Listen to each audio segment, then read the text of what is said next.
Hey guys, Dota here, bringing you another video for Dota 2, or should I say the first video in a while. It has been a while, hasn't it, guys? I do apologize for the just crazy inconsistency in my uploads.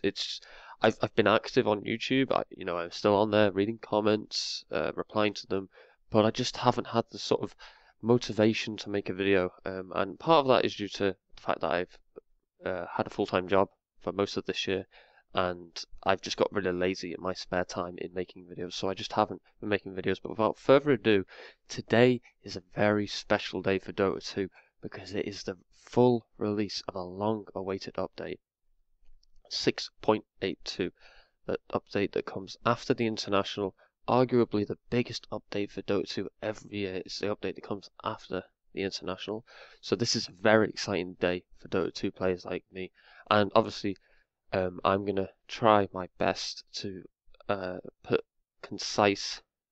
my concise thoughts on what these changes could mean. I'm mainly going to focus on the balance changes. So obviously here you have a really nice remodel for Shadow Fiend, and Arcana, couriers, chests, very standard stuff. We're not going to go over this because this is explained in better detail in the text below. So first change is fountain area is now at a higher elevation level. Fountain vision increased from 1400 to 1800. Fountain attack range increased from 1100 to 1200. Fountain true sight increased from 900 to 1200. This is a very nice change for pub players. The competitive scene don't seem to like this. I mean, overall, it's not a huge change for the competitive scene. For pub players, it means basically you're not fountain camping, and fountain diving is a lot harder. This could change certain games. This could make, say, if the enemy team, say Dire, is on a huge advantage and you're Radiant, you manage to dive straight past their tier 1 bomb, their tier 3 bomb, sorry, past their racks and kill a load of them in their fountain. That could give you a huge advantage. Huge advantage. That is going to be a lot harder now with this change. I like it overall because I think fountain camping was overused and quite a bit of a grief tactic when a team had already obviously won, so this makes it harder. Obviously heroes with high evasion are still going to be able to go in there, but I'm pretty sure now with the higher elevation level you are going to have to be in the fountain to see who is in the fountain, which is a really nice change. So no longer can you just stand outside the fountain with your team and just throw stuff in the fountain because you know where people are, throw hooks in the fountain because you know where people are. You now have to be in the fountain to see who's in the fountain. So that's really nice. Anyway, here is explained in words what's been reworked for the map. These are arguably the biggest changes for Dota 2 with this patch. There's quite a few changes that are huge. Some of them less obvious than others, but this is a very obvious change. Dota 2 players this is going to take a while to get used to. So the first image, obviously, Roshan has been moved quite drastically as well. He's been moved from, he used to be about here, or maybe more here, and he's now just been shifted to where the Dire Ancients used to be. Dire Ancients are now above Roshan in this little pit up here, and now you've got this route that used to be pretty much here, has been moved over here, so it's basically right next to the secret shop. It's a lot shorter as well. One of the biggest changes here is that the distance to Roshan by the two teams is pretty much the same. It's pretty much the same distance from Roshan for Radiant here and Dire here. Obviously, Dire have this route here, which is very dangerous to take to Roshan, but you could see quite a few smoke strats, more smoke strats from Dire because they could TP to this tier 1, maybe Blink or Storm Spirit Zip into the Roshan pit. You can, as Dire, you can cause a lot of havoc up here on this ridge above Roshan. There's also a ward. This ward spot, you can see where my cursor is. There's a little eye on a cliff above Roshan. This does not allow you to see Roshan. Roshan still retains his fog where you have to be in the pit. There's no way to see Roshan without being in the pit. Obviously, if he comes out the pit, if you aggro him, then you can see him. But you have to be in the pit to see Roshan, basically. This ward will not allow you to do it. So I really like this change. I think it's great. It'll be interesting to see how this impacts the competitive scene and the pub scene, but overall, I think it's a really good change. Moving on, we have, this is like an aerial view of the area, more towards the right, so you can see the trees on the Dire off lane. This obviously the Dire 2-1 here. You've got a few more routes here, which I actually think makes it a lot easier for Dire to pull, or to pull and stack their ancients. There's a lot of duking routes. There's also a lot of ganking routes. If you're, say you're Radiant mid, instead of going through the your jungle to gank Dire off lane, a lot of mids will try and dive the Dire off lane if they're low to get an easy kill to cause some havoc. Maybe dive with the two or three safe laners. This actually makes it quite a lot easier because you can now wrap around here through these trees, still unseen by the tower, and you get to about here, or you can go through there, time it right with the creep wave. You can get a nice kill. There's a lot of ganking routes, a lot of juke routes as well. I really like this change. I think it will make for some more interesting play on the off lane, definitely. Okay, here is close to the secret shop. This looks like it's changed, but it actually hasn't. Okay, you've still got these two routes here. These have always been there. This little gap has always been there.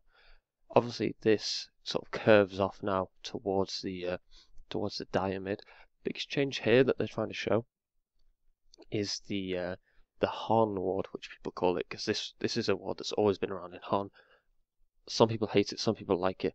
I'm still undecided whether I like this, but basically it's an elevated ward position that allows you to see the Dire T2. There is one for the Radiant as well, but it's basically you just put the ward there. You can see all around here and the Dire T2, which is quite nice, but I'm not sure if I like it right now. Okay, so moving to the Radiant side, Radiant Secret Shop. Again, you've got the route going to the Radiant Tier 1.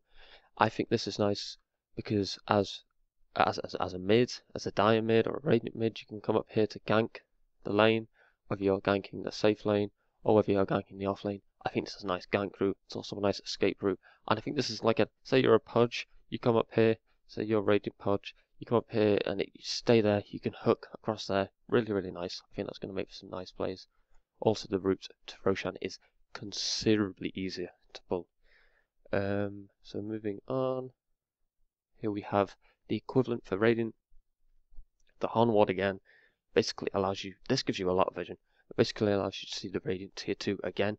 Offlane, I think in this patch has become considerably more dangerous overall by these map changes. I really do believe that offlane is a lot more dangerous, but that's okay. I think that's a nice change. You're going to need to see stronger offlanes as opposed to offlanes that can just be there for levels and because they're a strong laner. Okay, so moving further on, down here, we have a few changes to the Radiant safe lane, which I really quite like. You have these, obviously these gaps just didn't used to be here at all. All this is still the same, all these trees are still the same, but this gap is more like a V shape, almost. Allows you two routes here. I think this is, I do believe this is, it's weird because say you're like a melee offlaner for the Dire. You can just hide in these trees. The supports try to come and harass you. Say you're a Clockwork, you cog. You're just gonna get like two. You're gonna get like two cog bounces. It's a very melee centric area. I think definitely because of a lot of vision makes it harder for ranged supports to harass you. I do think this is stronger in the for melees, but it is also dangerous if you hide in here. Supports can wrap around. You can just be closed in. So it's a nice change. Again, these changes are on the face of it quite hard to analyze what they're going to do for the game. But overall, I think it's just going to make the game a lot more interesting for players to watch and players to play. So I quite like this change. Okay, so moving even further on, this has changed slightly. I think by what I see, I can't really make out exactly what's changed. Okay, so this used to be like this, and then you can go through there, cut that tree down, go through there. I think there's an area there now, and I don't think you can now cut this tree down and go like that. I'm pretty sure it's very much like the Dire secret shop. I'm not entirely sure on that one, guys. I don't think there's much change there. I just think it's moved a little bit. I'm not entirely sure what exactly has changed there. But that looks a little bit more interesting with that little route there. There could be some nice juke spots, nice hiding spots there. Okay, added the bounty rune. Okay, this is quite a big change. So 2 runes now spawn in the river every 2 minutes. One of them will always be a bounty rune. Runes are replaced every 2 minutes if they are not picked up. 2 runes now spawn in the river every 2 minutes. So basically before, a rune would spawn either side of the river. It was semi-randomized, and it would either spawn bottom, near the Dire off lane, or top, near the Radiant off lane. Mids would sort of have to gauge, if they didn't have a ward on both sides, they'd have to gauge where the rune is. They'd have to see, oh, it's not top, so obviously it's bottom, so I go bottom, contest it. More dangerous. Now I kind of think the mids can just sort of split off and get the rune if they want. I definitely think it's going to be a lot more important for supports to actually control that rune, the other rune, and make sure that the mid does not get the bounty rune. I think the bounty rune is going to be a big deciding factor for every game. Well, not a big deciding factor, but I think it's going to be a hot point. It's going to be like a point where everyone really wants it, so it's going to be contested quite a lot. It's going to be controlled quite a lot. I think mids will be decided on how good the rune control is from the other players rather than the mid player. So the bounty rune actually grants you 50 XP plus 5 a minute and 50 gold plus 2 a minute. So immediately upon grabbing it, you get 50 XP and 50 gold. So it's like a last hit. And then you get 5 XP a minute and 2 XP a minute. I don't know if that's permanent. If that's permanent, I kind of think that's quite strong. Especially if they stack. That could be a bit strong. It can be bottoms as well, which is nice. But I'm not entirely sure how that will affect the game. I think it's going to make the game faster. I think it's also going to make the mid that dominates the lane and is quicker, like a Storm Spirit or a TA, or like, well, not a Storm Spirit until you get 6, but a mid that's quick, a mid that can get to the rune spot fast, that can contest supports who are there, contest the offlane that are there. Strong mids will definitely benefit from this change. Definitely will. So this is, I'm still on the side of where I like this change, guys. It's a weird change that I didn't think many people saw coming. For there to be 2 runes either side now, double the amount of runes, it's going to make the game a bit crazier, I think, definitely. So, very interested to see what happens there. So, okay. Denied creeps now give less experience. First blood, bonus gold decrease from 200 to 150. Not a huge change. 50 less gold for the person who gets it. It's nice. It's just a change, really. It's not I don't think it'll impact that much. I think it'll just make so like the first blood advantage for like a carry, the 50 less gold if the carry gets it, it's 50 less gold towards a really early Midas. So it's a quite a nice change with the added gold tick and all that. So 50% experience instead of a constant 36 per unit. So it denies 50% of the experience when you deny a creep instead of just 36. Initial creep rate from 144 XP to 130 XP if the creeps are denied. Denied creeps now give less experience. Okay, so that's quite nice. So you rewarded a bit more for denying. Okay, rework the bonus area of effect XP exchange. Okay, this change looks on the surface of it kind of, it's a little bit hard to understand. I'm not very good at maths, but I took some time to read this before recording the video, and this is a colossal change, guys. This is huge. It's a little bit mundane to read and a little bit mathematical, but basically I'm going to give you the long story short of it. Basically now, if the enemy team are on a huge XP advantage and you kill one of their highest leveled players, you get massive amounts of XP. I'm talking, say you're a level, I think there's a post on Reddit, you're a level 6 Crystal Maiden and you kill a level 12 Anti-Mage, and the enemy team have quite a considerable XP lead, you get 4 levels as opposed to the previous patch 6.81 where you got 2 levels.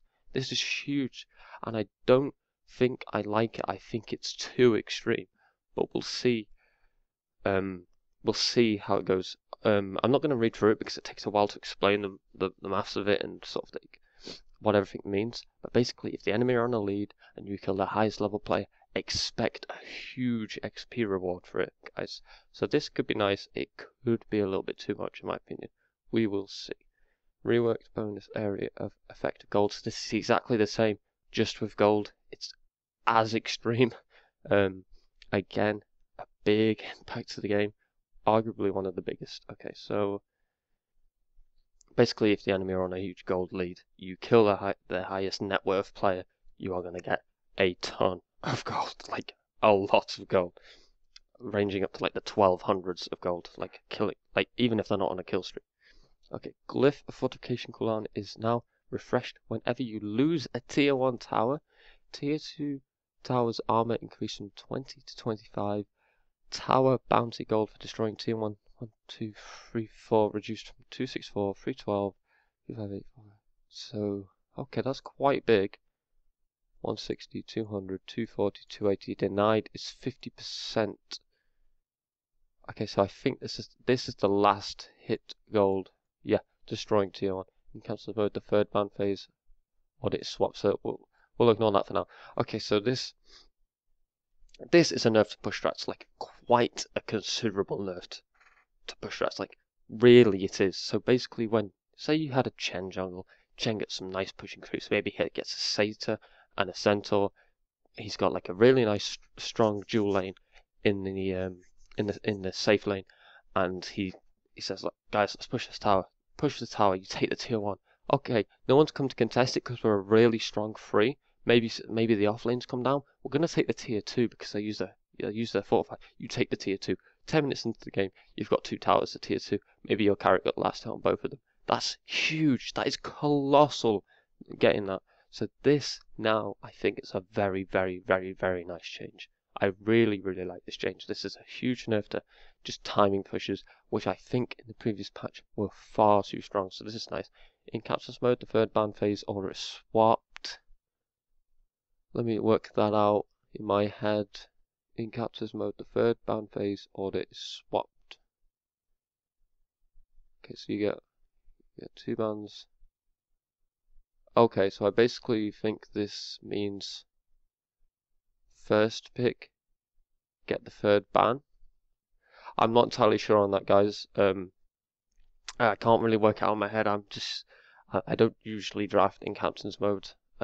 I used to play captain's draft because of the recent meta, so don't rely on me for that one, guys. Sorry about that. Reworked how all pick works in ranked matchmaking. This is quite nice. Okay, so picking starts after 35 seconds strategy period. Teams alternate picking whenever it is a team's turn to pick. Anyone on that team can pick for themselves. Teams have up to 30 seconds to pick a hero. If the timer expires, each player that hasn't selected a hero will lose 2 gold per second. The selection will stay on this team until a hero is picked. Once the selection is made, it immediately switches to the other team to pick. So it's basically, it's kind of like taking turns to pick, a bit like random draft. Pick starts after 35 seconds. Teams alternate picking. Anyone on that team can pick themselves. Okay, I like this. That's a nice change. It kind of nerfs counter picking, kind of nerfs waiting. Excuse me, sorry, I had to sneeze. Yeah, so I think this makes all pick a little bit more bearable. Previously, if you were to queue all pick rank, do you want to raise your MMR?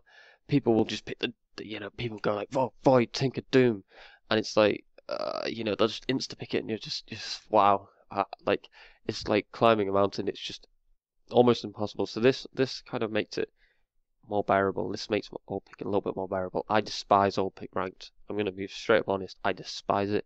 This might make me go back to it. I usually play captain's mode and captain's draft, so this might make it a lot more appealing for people like me. Okay, so additional notes. Initial starting team is random, known at the start of the strategy period. If a team has not picked and continued losing gold for more than 30 seconds, a player that hasn't picked will be assigned a random hero, and the turn will resume to the other team. Okay, that's very nice. That's standard stuff. Aegis duration decreased.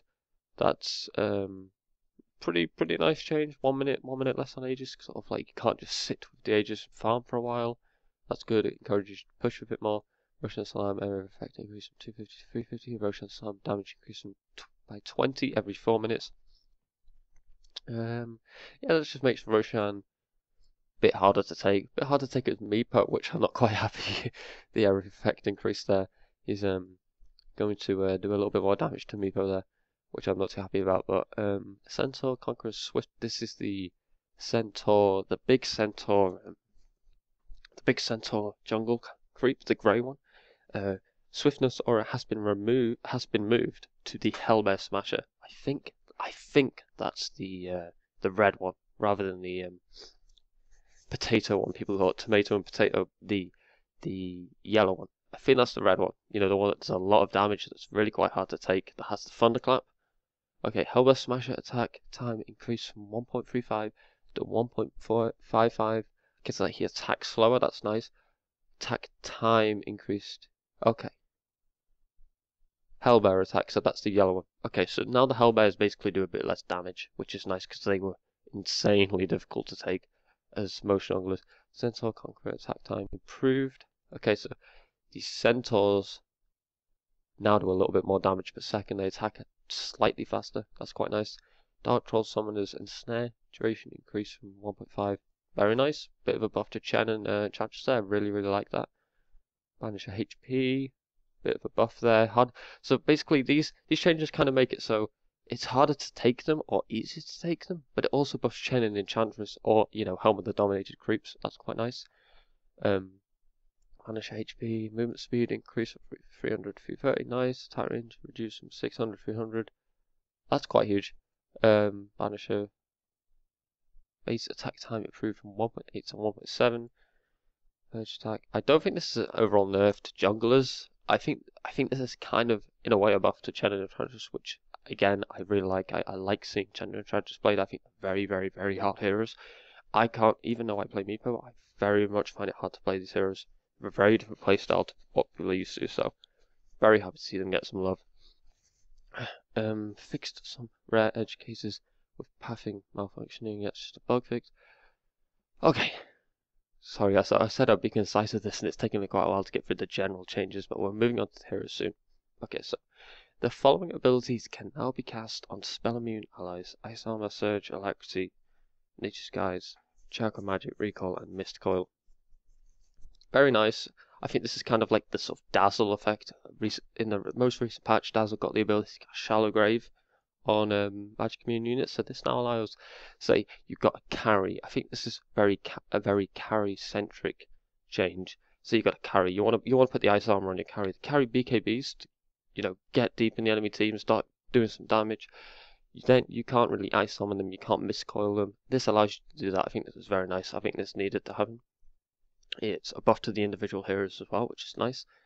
The following buffs are now properly dispellable: Chilling Touch, Thunder Strike, Inner Vitality, Alacrity, Chaos Meteor, Shadow Word, Liquid Fire, Shadow Strike, War Cry, Concussive Shot, Overpower, Mana Leak, Curse of the Silent, Press the Attack, Poison Touch, Flame Guard, Whirling Death, Viper's Poison Attack, Sticky Napalm, DK's Frost Breath, Whirling Axis, Walrus Punch Slow. Because before, I believe most of these, if not all of them, were not dispellable, or they were only dispellable by certain moves. So now that they can be completely dispellable, very nice. I like that. Dispel now a bit more, well, quite a lot more strong now. Dark Pack, Cracked Shell, Photic Shield, Press the Attack, Time Lapse no longer have a special condition for purging the following otherwise unpurgeable spells: Poison Nova, which is Venomancer's ultimate, Heaven's Halberd, the Disarm, and Snare, Eye of Scarlet Slow. Small change, not a small change, but quite a nice change.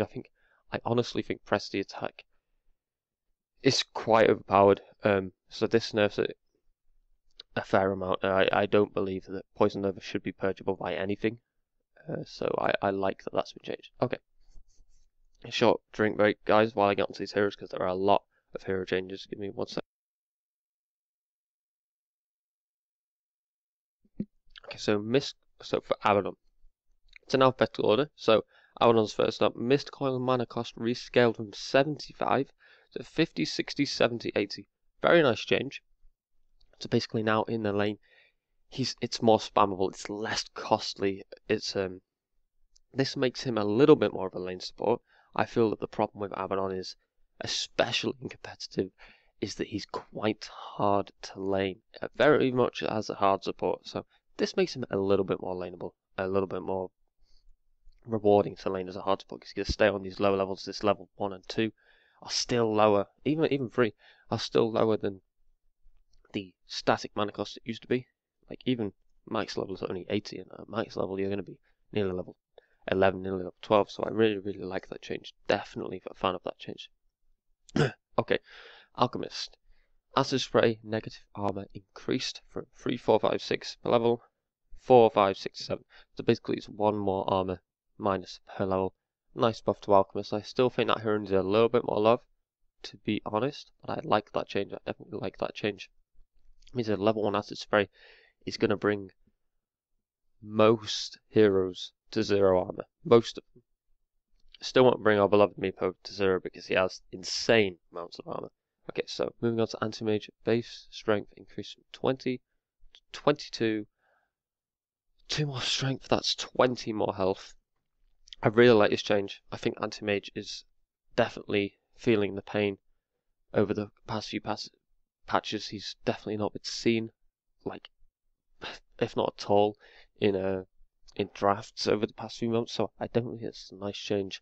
I don't think the hero, a lot of people will argue that the hero is really strong and really annoying, but I feel like the carry pool in these past few patches has been very restricted. This is a move towards that. I don't know if it'll change much, but I definitely like it. It makes him stronger early. It makes him a bit harder to move out the lane, which is very nice. Okay, Counter Helix chance to activate increased from 17% to 20%. Culling Blade no longer ignores Linken's Fear. Okay, so this is a nerf to his ultimate, quite a considerable nerf. Now no longer goes through Linken's Sphere, which I definitely think needed to happen. I think that's just right. That should be triggered by Linken's Sphere. No longer ignore it. Counter Helix chance increase. This makes Axe easier to juggle. It also means if you blink into a crit wave or blink to 5 heroes, you're going to spin quite a few more times. I'm not going to do the maths on it again. I'm not a very mathematical player. But 3% more chance. I think that's a very nice change to Axe's jungle ability when you're stacking camps, and his ability to just spin, and do some dunking. Love that hero. Okay, so Bane, Aghanim Scepter, Phoenix Group now also causes. Okay, Aghanim Scepter, Phoenix Group now also causes anyone who attacks Bane while he is channeling to be afflicted with Nightmare. This doesn't. Okay, this is auto attack, guys. It's very important that you realize this is. I'm 99% sure, I haven't guaranteed it, but I'm 99% sure this is auto attack. So if you auto attack Bane, it's like auto attacking a nightmare unit. So you all get nightmared if you auto attack him, but you can still stun him. You can still cancel it with spells, which is good, very good. I don't think it's huge, to be fair. It does make Aghanims, say you get quite a lot of tank out of Aghanims itself. It also makes you pretty much immune to being auto-attacked by a carry when you're Fiend's Gripping, if you're not Fiend's Gripping the carry. So that's a very nice change in my opinion.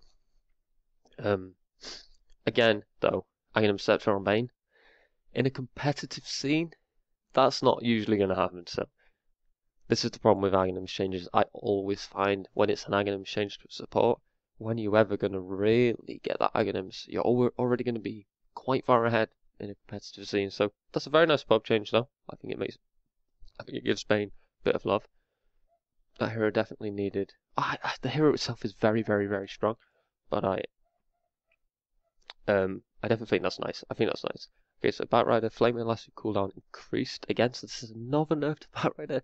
Gets nerfed every patch. I don't think this was necessary, to be fair. I really don't think this was necessary. So it's only been increased. It's not been increased at all at level 1. Been increased by 5 seconds at level 2 and 10 seconds at level 3.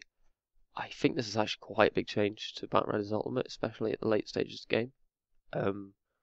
But overall, I don't think it'll affect pubs that much. I still think the hero is brilliant. I still think the hero is always useful. In most cases, it's still counterable, obviously, by heroes, but I don't think that change was necessary personally. Wild axis damage type from composite to physical. I think this is akin to the fact that they're actually removing composite damage from the game. If you didn't realize what composite damage was before, guys, it was a damage type that went through Magic Community. It was quite similar to physical, but it got affected by magic resistance. So, say, Tinker's March of the Machines would actually be affected by magic resistance, which a lot of people didn't know. But now it's physical. Now Beastmaster's axes are physical. Basically, magic resist no longer affects them. So, in theory, they do more damage. But this next change, their damage has been reduced. I'm pretty sure. I still think they do more damage overall, because of the fact that it's physical, especially late game. I still don't like Beastmaster at all. I think he's a very weak hero in my opinion. I don't think there's much space for him in the, well, I could say the current meta, but we don't know what the current meta is going to be now. But say the current meta on this day still faces Void, Ticker Doom until we know what's going to be good. I still don't think he's very strong. He might become good with this change. Primal Raw side knockback radius increased by another 50 units. Okay, that's pretty nice. It gets them away from the unit you roared by another 50 units. So it's quite good. Primal Raw side damage same as primary damage now. Okay, so 100, 200, 300, 200, 250, 300. That's nice. So when you get knocked to the side, you actually take a level 1, take 100 more damage. Level 2, take 50 more damage. Okay, so early levels of Primal Raw are now a lot better for damage. That's nice. That hero definitely needed that. Primal Raw push distance increased from 240 to 300. I think this is the hero that you cast this on. Actually gets pushed as well. Or it could be behind or like directly in the Raw's range. In the trajectory rather. So that's nice again, another buff. Primal Raw side push duration increased from 0.4 to 0.6. Okay, so that's a bit more of a disable now. It's obviously 0.2 seconds, not a huge change, but it's a change. It's a buff. Overall buffs to a Beastmaster there. I personally still don't think that's going to make him a competitive pick. I still think the hero suffers from laning drastically. He is not a good offlaner in my opinion at all. Maybe with the changes to Dire and Radiant Ancients, we could definitely start seeing him. Quite exciting to see if we could see him like that. I'm a bit unsure about that, but as it stands, I still don't think the hero is as strong as he needs to be. Okay, base movement speed increased from. Oh, going back to Beastmaster, I think he could do with a little bit more stat love. At the start of his game, I don't think he has enough stats to really hold up as an offlaner. I also think it's too slow. Maybe buff his movement speed, but he didn't do that. I just think those changes are nice. Okay, moving on to Bloodseeker. He's been removed from Cancer's World again. This hero, every single patch, is just getting like on the face of it, like some of the biggest changes, like the whole no movement speed cap with first. Everyone thought that was going to be ridiculously broken, and no matter what Ice Frog does, he can't seem to make this hero picked in competitive enough. I really like the hero, the 6.81 hero. I think the hero 6.81 was pretty good. I think he outclassed Night Stalker in my opinion as a hero, which I think before the first change, I think a lot of people would just refer to him as like a shitty version of a Night Stalker. But now I don't think that was the case in 6.81. But this is very interesting what they've done. Okay, so the old Blood Rage increased your base damage, silences and deals a damage over time. This could be cast on yourself or cast on the enemy. This was nice because if you cast it on Bloodseeker, you only have one active, basically. Apart from Blood Rage, you have your Rupture. So you would Rupture someone. Blood Rage yourself, you do more damage, and you don't have anything to cast, so you're completely fine. You do more damage, you click them to death, or you could Rupture them and silence them so they can't attack you with their spells. They can only do it with auto attacks. So but it also increased their base damage. So it was a bit of a double-edged sword. Who'd you cast it on? It was a little bit of a shitty skill, in my opinion.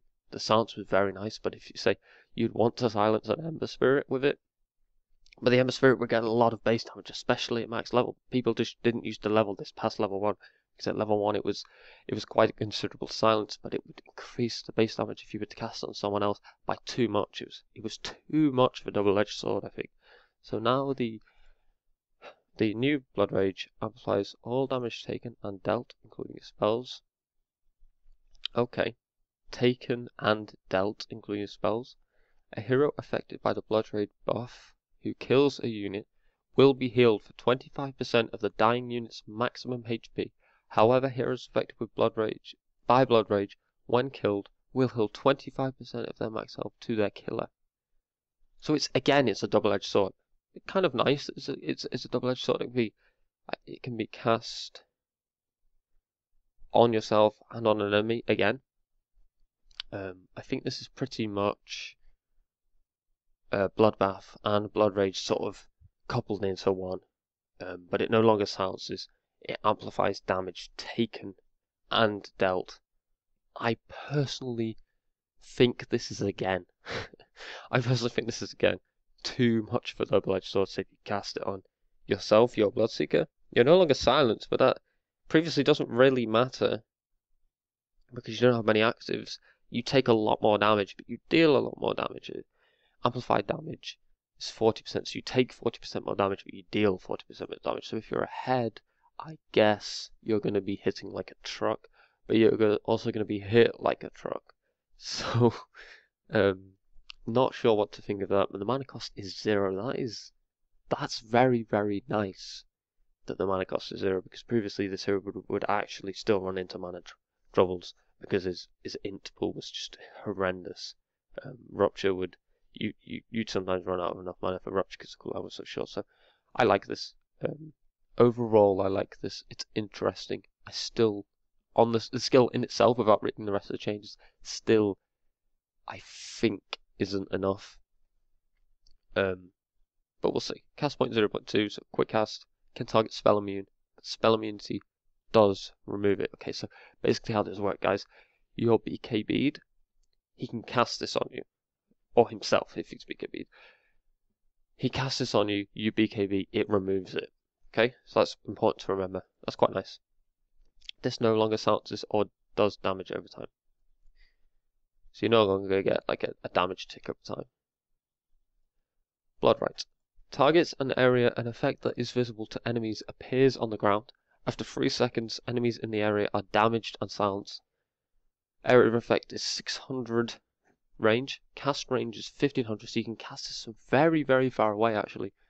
Silence 3, 4, 5, 6. Damage 120, 160, 200, 240 pure damage. Very, very nice. Mana cost 100. Cooldown 29, 26, 23, 20. So quite a hefty cooldown on that. It's kind of a little bit like, I think 600 range is... Let me check on this, guys. I'm just going to browse it of the heroes. I think 600 range is the same as Death Prophet Silence. Actually, I think it's quite a lot bigger than Death Prophet Silence. We're going to have a look. Here, 1 second. Death Prophet is int. Let's have a look.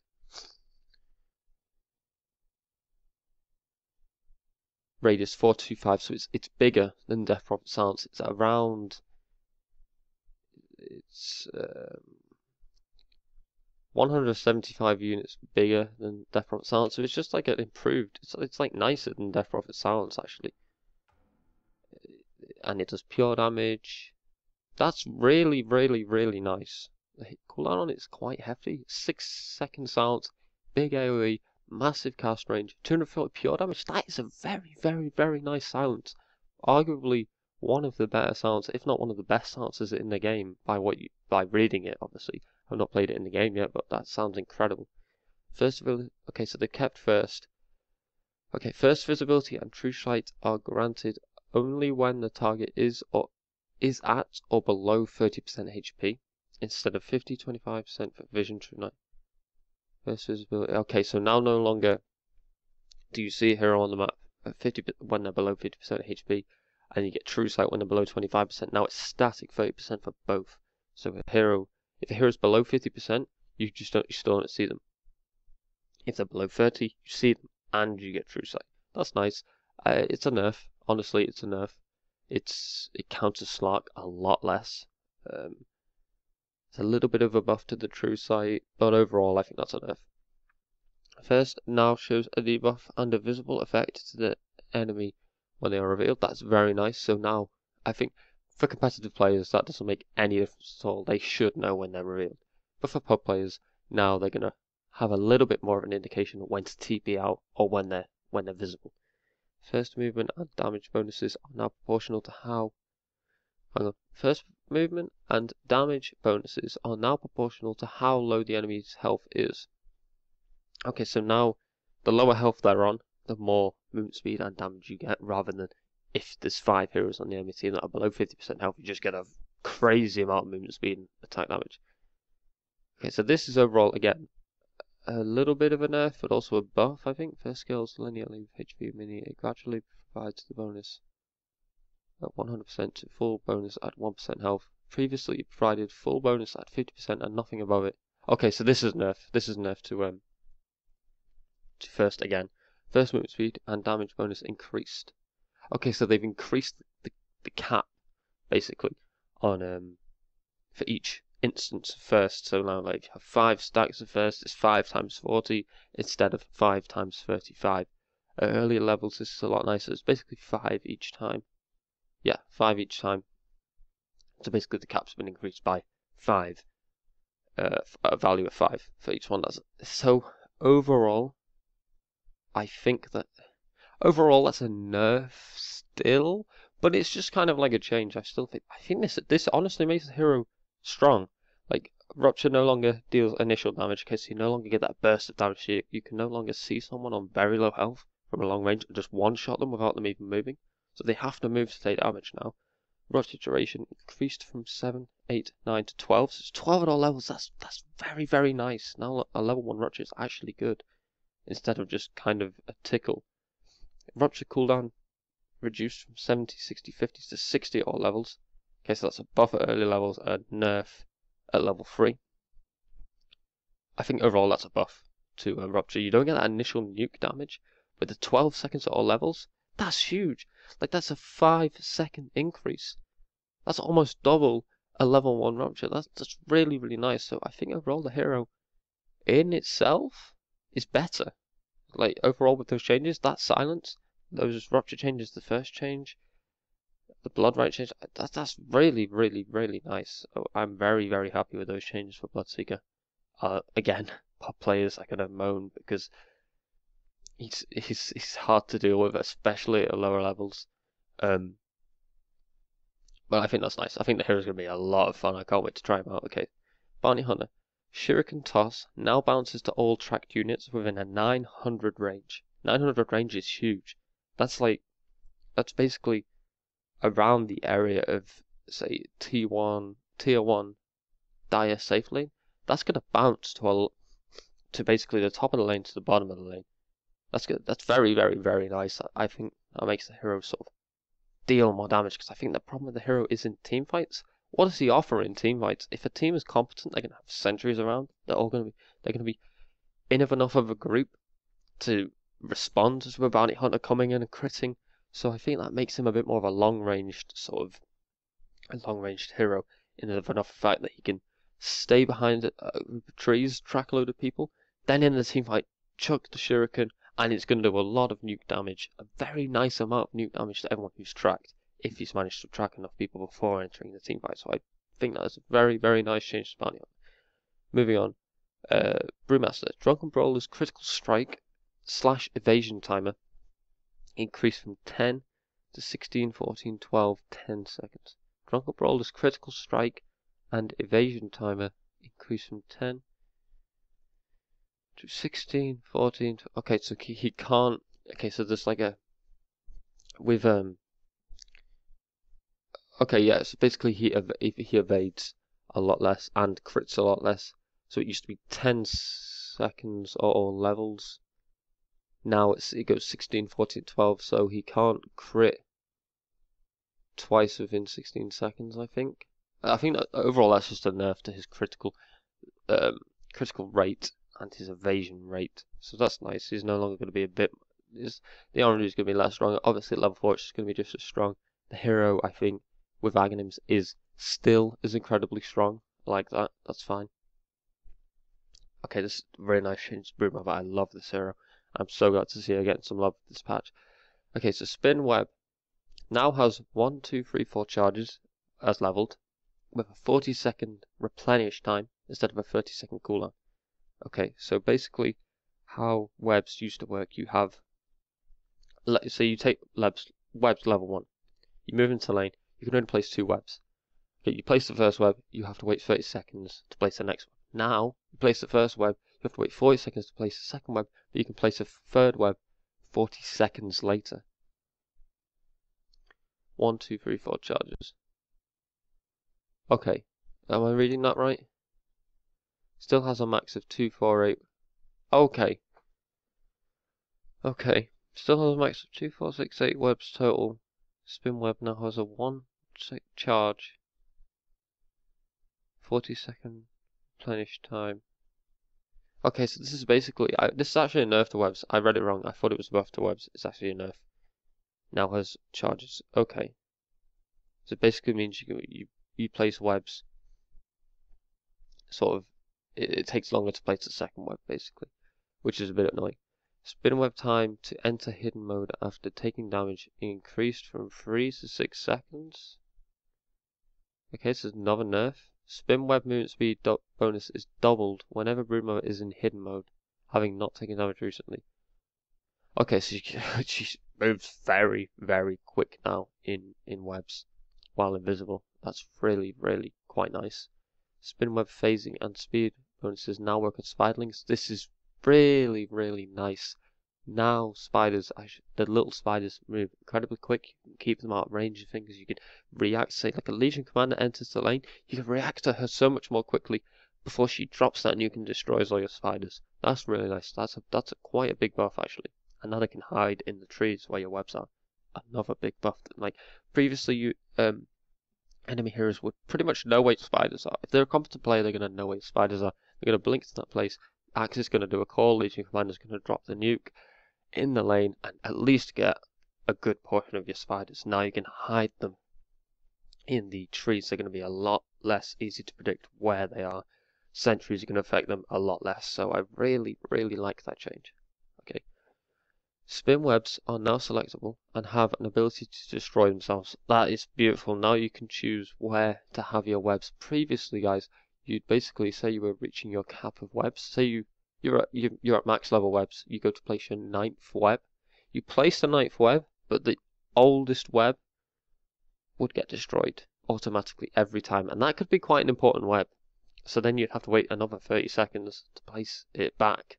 And then it would destroy another web. Now you can choose which webs are to be destroyed. So previously you'd have webs around their tier 1. Say your Dire off lane, you'd have them around their tier 1 safe lane. Their tier 1 Radiant safe lane, sorry. And you take the tower, you're now chipping away at their tier 2. And heroes, and they've moved away from the lane. So you no longer sort of need those webs at their tier 1. So you destroy those webs so you can have more aggressive webs. It just allows you to plan your web placement a lot better and choose which ones aren't there anymore and which ones are. I like that a lot. Spider webs, yep. Okay. Spin web can now be cast from anywhere as long as a new web touches another. Okay, let me try and dissect what that actually means. Spin web can now be cast from anywhere as long as the new web touches another. Okay, that's really, really nice. That's nice. So if I'm reading that correctly, oh, sorry, I just skipped right to the top. If I'm reading that correctly, you can basically cast a web in your fountain as long as the web you're casting touches another web. So say you have a web at their tier 1 safe lane. You cast it from your base, sort of behind their tier 1 safe lane. As long as it touches, you can cast it. As if I'm reading that properly, that's really, really nice. Whenever Broodmother is taken out Spin Web's free pathing, she destroys nearby trees. Thank God, so Broodmother can no longer just run too far off her web and get stuck in trees and have to cast another web and waste it. That's a buff. It's kind of a nerf because now if you're revealed, actually taken out of swim web's free pathing. So I think that's again if you're revealed, you destroy trees, so it's easy for the enemy to get to you, but you can no longer be stuck in trees randomly. So I think that's overall that's quite nice. Okay, moving away from Broodmother. Overall, I still don't think that's enough to make her viable. The spiders being able to hide. I think good Broodmother players, basically, I think good Broodmother players will make this work for them, and it will be really nice.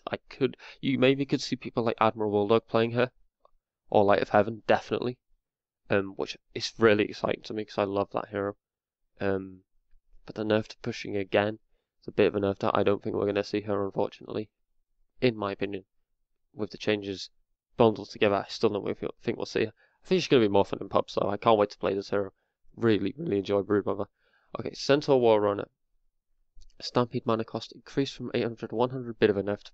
20 more mana cost. The hero suffers from mana, so I think that is quite actually a big nerf, especially at level 1.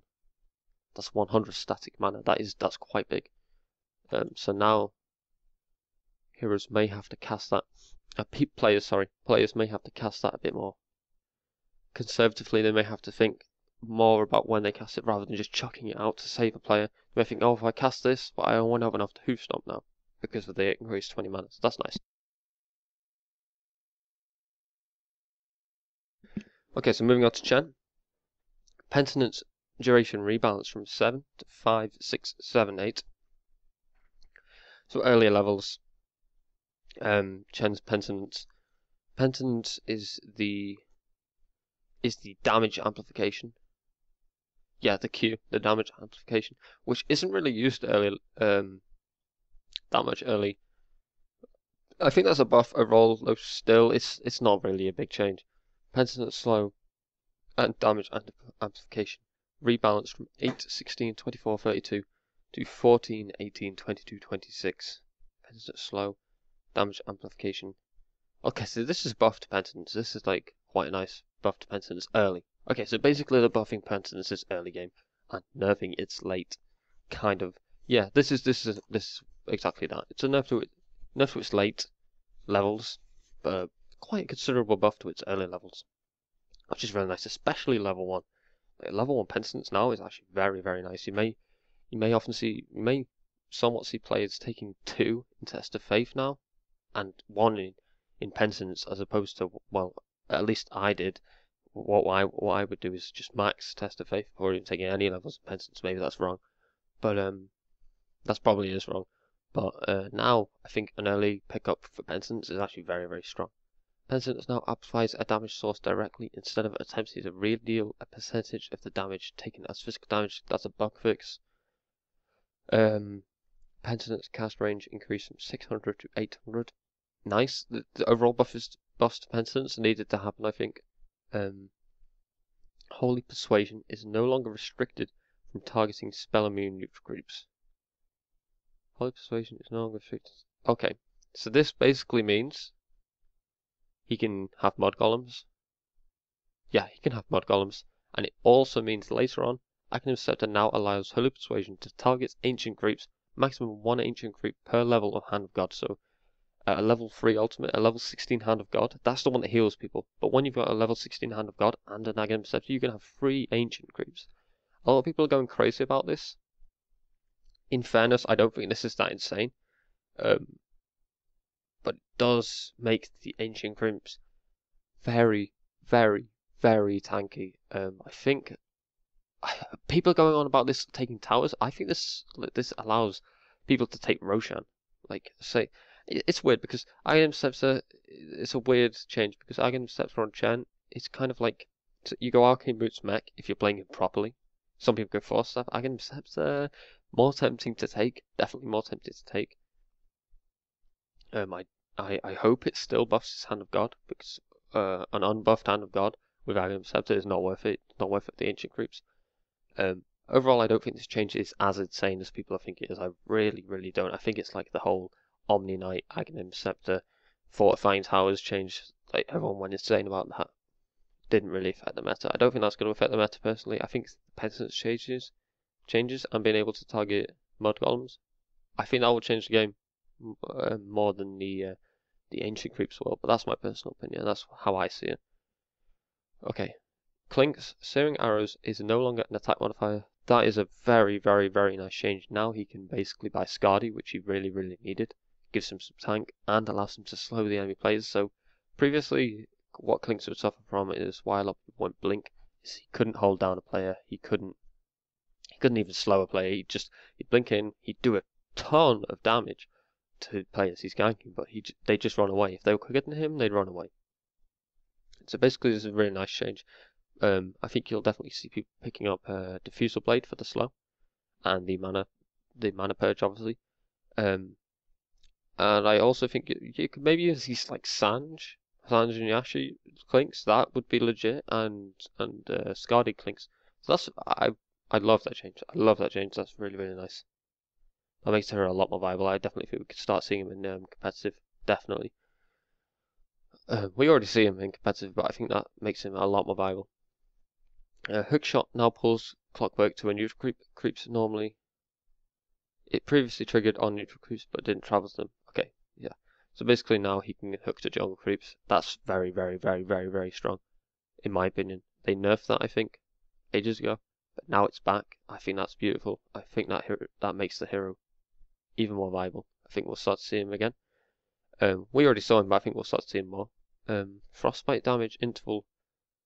Oh, but the problem is actually you can no longer block camps with the hook. You used to, if you were just an absolute MLG player, like someone like Admiral Bulldog or something, you could block camps with the hook because it gives you a little bit of vision at the end of it. But now you're gonna end up hooking to the creeps. So that's still a buff. That's still a buff. Crystal Maiden frostbite damage interval from 70 per 1 second to 50 per 0.5 seconds. Okay, so that's quite total damage now.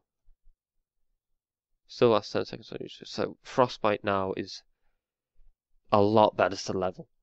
Previously the skill you just max your E, max your Q. Leveling frostbite wasn't really worth it. Now it is. I like that. Freezing field explosion radius increased from 230 to 250. Again, I know we're off to Crystal Maiden's ultimate. He really wants people to start using the ultimate, but I just don't think it's going to happen in competitive. Again, that's a nice change to our ultimate. Dark Seer vacuum. Okay, yeah. So if you hover over this guy's little animation, it's quite cool. Okay, vacuum cooldown rescale from 28 seconds.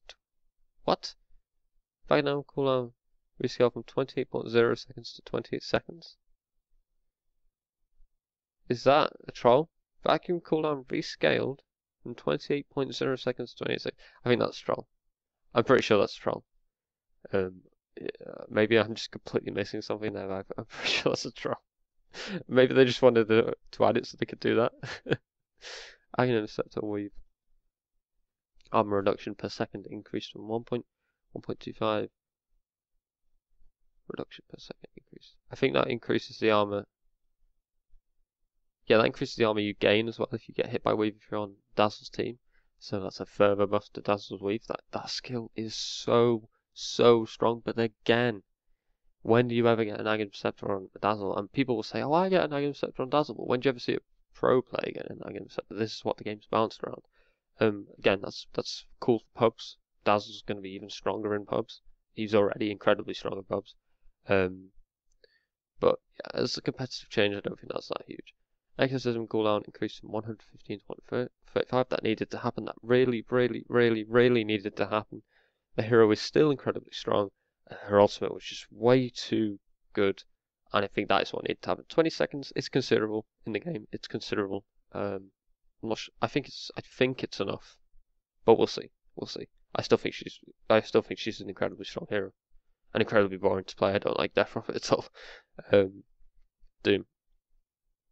Doom now requires Aghanim Scepter to disable like that. This is a huge nerf to Doom.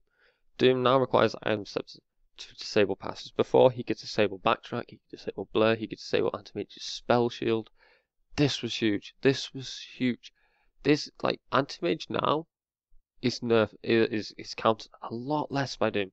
Because before what would happen, he would Doom an anti-mage. Yeah, he can't blink. Everyone thinks, oh, he can't blink. Yeah, but he loses all of his spell resistance. And anti-mage's hero does not have any tank when that's removed. So he would just melt. He would just absolutely be destroyed. And his mana burn. His mana burn would go, so he'd deal no damage. He would be a creep. Now he's no longer a creep until he gets Aghanim Scepter. So when he gets Aghanim Scepter, he turns people into creeps. But until he's got Aghanim Scepter, certain heroes will no longer be creeps. That's cool. I really, really like that. Doom ability cast point increase from 0.3 to 0.5.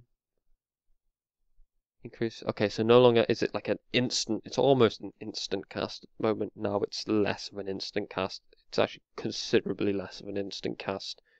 You can, I think people with Blink Dagger will be able to Blink Dagger away from that if they have Dondo reflexes, which some people do. So that's really nice. Drown Ranger.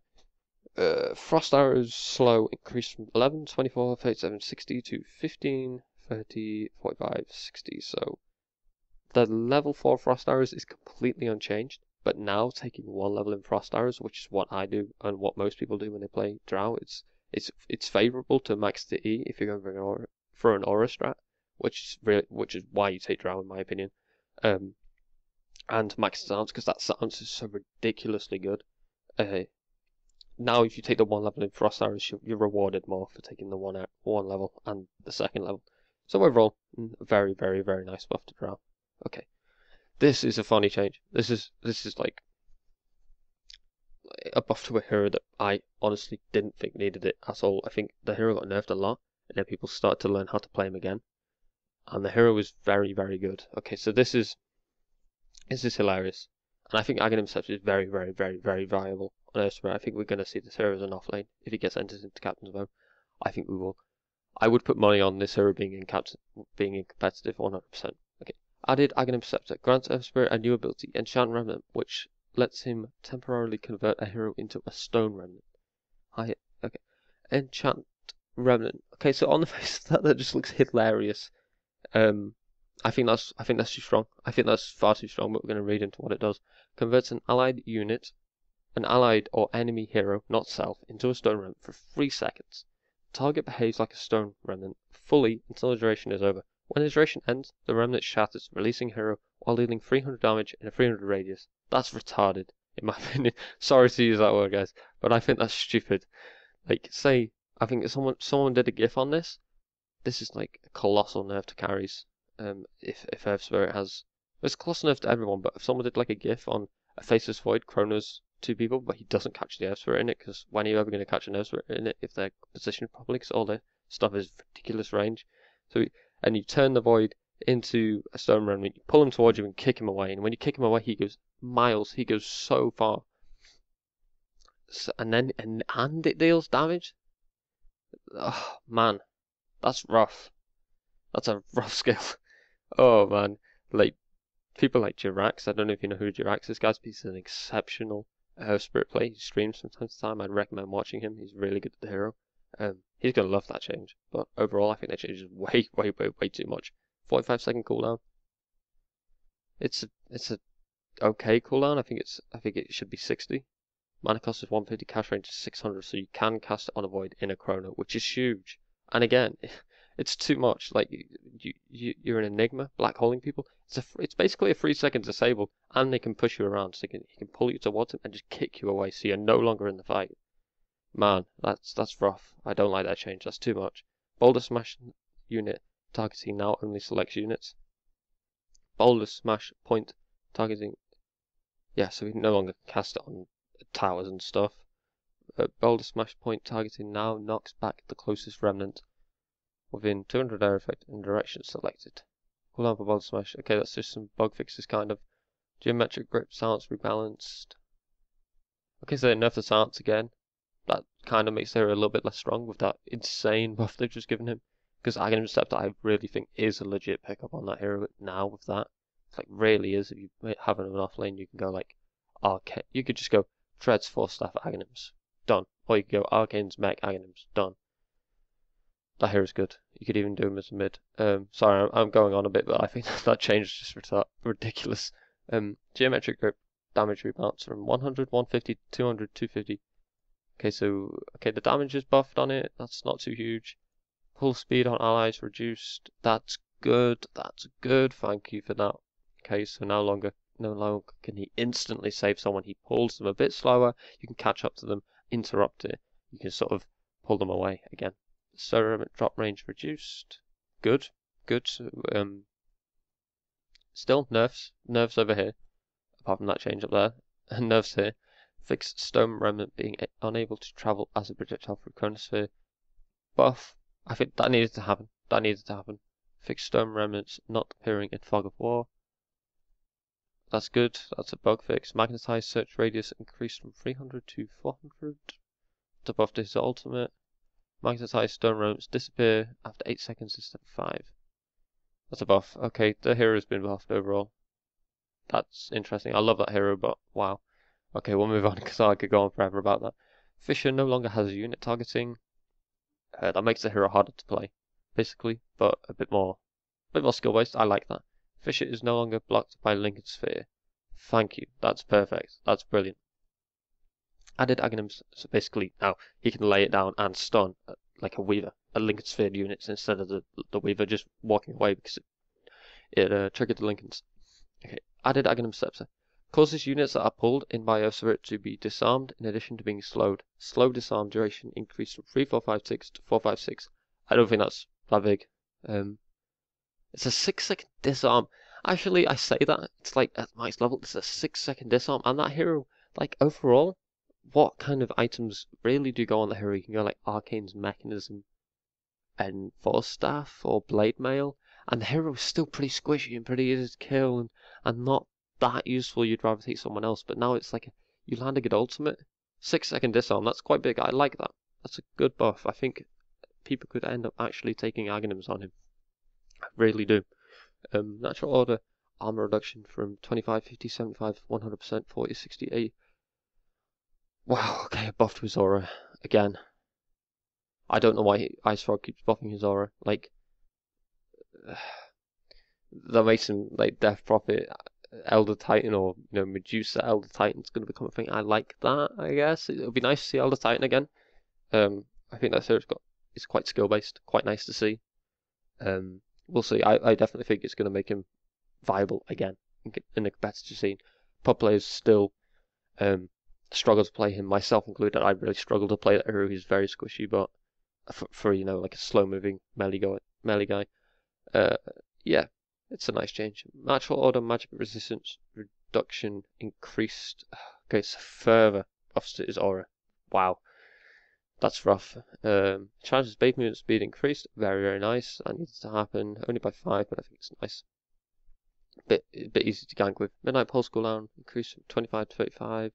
Nerf to Midnight Pulse. Black Hole max damage rebalanced. Okay, so it does more damage at max level, but less. Okay, actually it does more damage. Basically, yeah. No, I'm reading this completely wrong. It does 10 less damage at level 1, same damage at level 2. That's weird, I guess. Black Hole, minimum damage rebalanced, 30, 50, 70. Overall, that's a buff to his ultimate. I think at max level, that's a buff. Early levels, that's a bit of a nerf. So level 1 Black Hole now does less damage to a unit. So like say in early game, it would be very, very understandable to Black Hole, say a carry. You gank the carry and you just Black Hole him. Now that carry has more of a chance to survive with that reduced damage at level 1. But later on, if you land a 5-man Black Hole, you're going to do more damage. Black Hole minimum damage area of effect reduced from 500 to 400. Okay, so yeah, I can see what that is. That's pretty cool. That's a bit of a nerf. Black Hole mana cost rebalanced. So it's more at level 1, less at level 3. So this is overall a nerf to his level 1 Black Hole, which is good because I think, I don't know. It basically makes it less of an insta-kill when you Black Hole, say, a carry or a mid, or a high value target. That's good. Okay, Faceless Void. Thank God this hero is getting nerfed. Thank God. Cronus, the area of effect reduced from 450 to 45. That's bigger than people think. 25 reduction area. I think everyone's had this moment where they're just like caught right on the edge of this thing, like right on the edge of this thing, and it happens all the time to everyone. And so I think this is a big change. Chronosphere flying vision area reduced from 1000 to 425. Flying vision, yeah, that's huge. That is huge. I really like that. Chronosphere no longer disables passives. That is a massive nerf, and I love that nerf. Because a lot of these buffs, a lot of these nerfs, these meta heroes actually buff anti-mage and people like PA a lot, which I love because I love those heroes.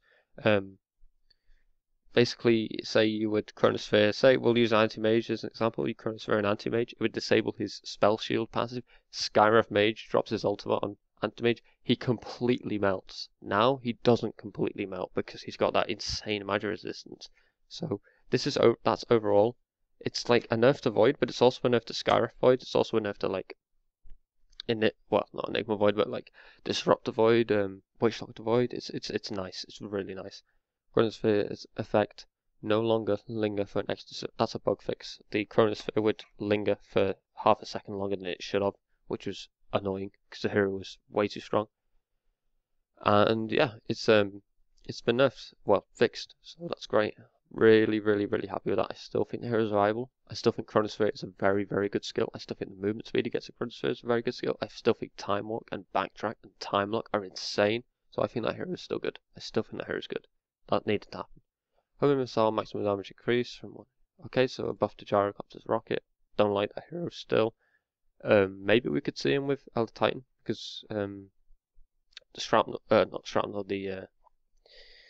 Flat Cannon Elder Titan is pretty strong, especially with Warlock. We'll get onto Warlock. Warlock gets a lot of buffs, that's nice. But I don't think that's going to make him any more viable. I think the meta may shift to have him in, but I don't think that change itself will make a difference. Huskar, inner vitality cooldown reduced from 25 to 25, 22, 19, 16. Berserker's blood attack speed increased from 8 to 12.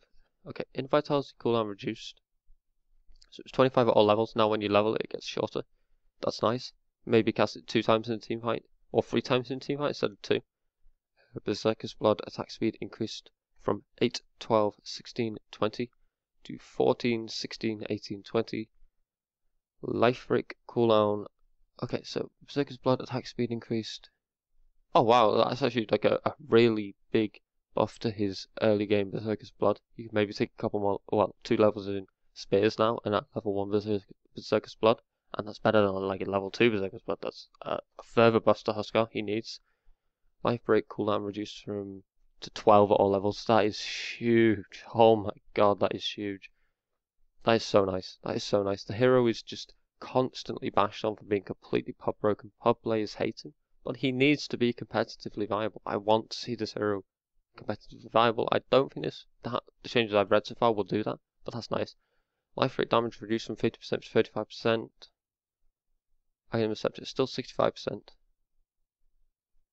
Okay, so his life break actually does less damage now. Life break self damage rebounds from 40. So so the change I just read is to enemy players. It does 35% to enemy players instead of 50% to enemy players. That's nice. Well, that's a nerf. So but life break self damage rebounds from 40, 35, 30% to 35% at all levels. That's a buff to his early game, but a nerf to his late game life break. I like that change. Overall, I like that change. Life break slow duration rebounds from 5 to 4, 5, 6. Okay, so his life break is getting shifted around a bit. It's getting buffed early, but nerfed late. But also getting with this one, it's getting buffed late and nerfed early. So some nice changes, a bit changes all over the place. Life break slow rebounds from 50% to 40, 50, 60. So it scales now instead of. So he's basically made Huskar scale a bit more, which is really nice. Is like early game Huskar I still think is really good, especially with that 12-second life break. So to make the life break less overpowered at level 1, he's made it so it scales a bit better, which is necessary. Like it's really clever. Invoker. Tornado flying vision area reduced. That's huge. It's been halved. Wow. Vision area reduced from 1200 to 600. That's colossal. So no longer you can't really scout with a tornado as much as you could before. Tornado damage from 2 times the Wex plus Quas to 3 times Wex. Okay, let me try and work this out. I am so bad at maths. Okay. Tornado damage used to be 2 times Wex plus Quas to 3 times Wex. I think that's above the tornado's damage. I'm pretty sure that's above the tornado's damage, but I can't guarantee it, guys. I can't outright say it is. Okay, so let me say you have 4 in Wex and 4 in Quas. So you do 2 times 4 plus 4 plus the Quas. I don't understand this, guys. I'm really sorry. That could have been explained a little bit better. Maybe it should have a little bit more of an explanation. But I think that's above his damage. Dual breath movement and attack slow rebounds from 8% to 28.32. Okay, that's really nice. So now a level 1 dual breath is slightly worse when you're leveling it, which a lot of people do. It's just better. So I really like that. Jakiro. I'd like to see Jakiro again as a lane support, and I think this could happen with that change. Because Hero is now a better late game with dual breath. A 40% attack and movement slow is really big. It's really big. Especially helps you take Roshan as well. Okay, the following abilities no longer cancel Blade Fury. Chronosphere, wow. Toss, Black Hole, Global Silence, and Doom. That's insane. That's insane. So now if you see a black hole, let's say you know black hole's coming and you can't get away, just spin. Spin to win, guys. That's basically what that changes. That changes spin to win. Wow, I like that. That's nice. Juggernaut needs some love. Blade Fury cooldown from 30, 27, 24, 20 to 30, 26, 22, 18. So it's a slight buff to the scaling cooldown of Blade Fury. Late game, 3 seconds less. That's nice. That's nice. I like those changes. Keep the light. Mana leak. Mana removal percentage increase. So it's mana leak just wow. Okay, so wow. Okay, so mana leak now does a lot of level 1. Like a level 1 mana leak pick up early. Really nice. Mana leak duration increased. Really nice, really nice. Recall can now target invulnerable allies affected by Song of the Siren. That's beautiful. Blinding Light knockback increased distance. Blinding Light knockback distance from 240 to 400. Okay, that's pretty big. Really nice buffs to keep the light sort of utility there. I think that's necessary. I think the hero didn't need to change his Illuminate. I think that's what his wave's called. Pretty sure it's called Illuminate. They didn't need to buff that, but I think all those buffs are really nice. Like I kind of like Keeper of the Light, because you just don't see him enough. I hope Keeper of the Light doesn't come back with PL's changes. Okay, guys. That's the end of part 1 because this changelog is just so colossal. I'm going to link part 2, and we'll get straight back into it. Cheers for watching part 1. Please come back to part 2.